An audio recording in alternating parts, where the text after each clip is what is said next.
आपण पाहत आहात सत्याची बाजू मांडणारं हक्काचं न्यूज चॅनल M24 तास।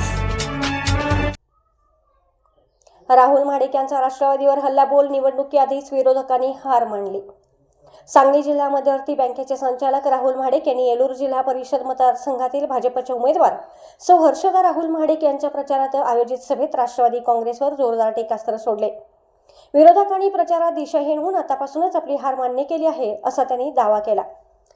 सभेला संबोधित करताना राहुल महाडिक म्हणाले की निवडणुकीच्या सुरुवातीलाच विरोधकांनी भाजप कार्यकर्त्यांवर खोटे आरोप करण्याचा प्रयत्न केला। राष्ट्रवादीच्या उमेदवाराच्या पतीवर हल्ला झाल्याचा बनाव रचण्यात आला होता, परंतु दुसऱ्या दिवशी सत्य समोर आले। उलट त्या उमेदवाराच्या पतीनेच मारहाण केल्याचे सिद्ध झाले आणि त्यांच्यावर गुन्हा दाखल करण्यात आला।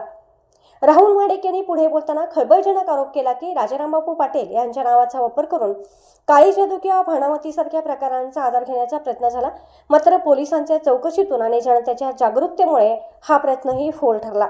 यावरून विरोधक किती हताश झाले आहेत हेच दिसून येते असे ते म्हणाले।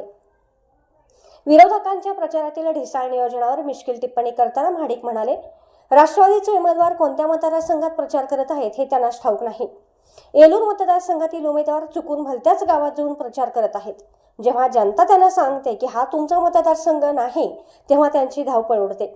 आमच्या गावातील उमेदवार एक मत मागतोय तर कोणी एक मत मागतंय अशा गोंधळलेल्या यंत्रणेला जनता थारा देणार नाही असा विश्वास त्यांनी व्यक्त केला। विरोधकांनी भडकंबे आणि भादरवाडी येथील सभा रद्द केल्याचा संदर्भ देत त्यांनी भाजपच्या विजयाचा निर्धार बोलून दाखवला। या प्रचार सभेला येलूर परिसरातील ग्रामस्थ आणि भाजप कार्यकर्ते मोठ्या संख्येने उपस्थित होते। हर्षदा महाडिक यांच्या विजयासाठी महाडिक गटाने आता संपूर्ण ताकद पणाला लावली आहे। आणि आज येलूर जिल्हा परिषद मतदारसंघामध्ये ज्यावेळी निवडणुकीची सुरुवात झाली त्यावेळी विरोधकांनी सांगितलं की आपले जे राष्ट्रवादीचे उमेदवाराचे पती आहेत त्यांच्यावर आपण हल्ला केला, परंतु त्यांचं पितळ लगेच दुसऱ्या दिवशी उघडं पडलं। पावसातील कार्यकर्त्यांनी त्यांच्यावर केस केली आणि उलट तिथल्या त्या उमेदवाराच्या पतीनं त्यांना मारहाण केली होती। परत त्यांनी केली राजाराम बापूची म्हणजे काय म्हणायचे काळी जादू केली, भानामती केली, ते सुद्धा आम्ही खोडून काढलं, पोलिसांची चौकशी केली। परंतु अशा प्रकारचं निवडणुकीपूर्वीच त्यांनी हार बंधून त्यांनी मांडली होती बंधून। आणि निश्चितपणे त्यानंतर या येलूर जिल्हा परिषद मतदारसंघामध्ये वातावरण बदललं आणि आज तुम्हाला पटणार नाही, येलूर जिल्हा परिषद मतदारसंघाचे उमेदवाराचे पती परवा दिवशी कुंडलवाडीला निघाले होते।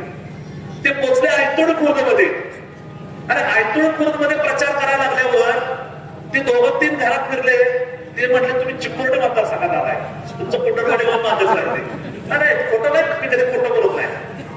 परत काय झालं, कुंडलवाडीत जाऊन परत ते गेले तांदूळवाडीची वसाहत तिच्या ते पुढे गेले, तिथं त्यांनी प्रचार चालू केला। अरे बाबा चिंता जास्त आहेत, काय वातावरण प्रधान चांगला आहे।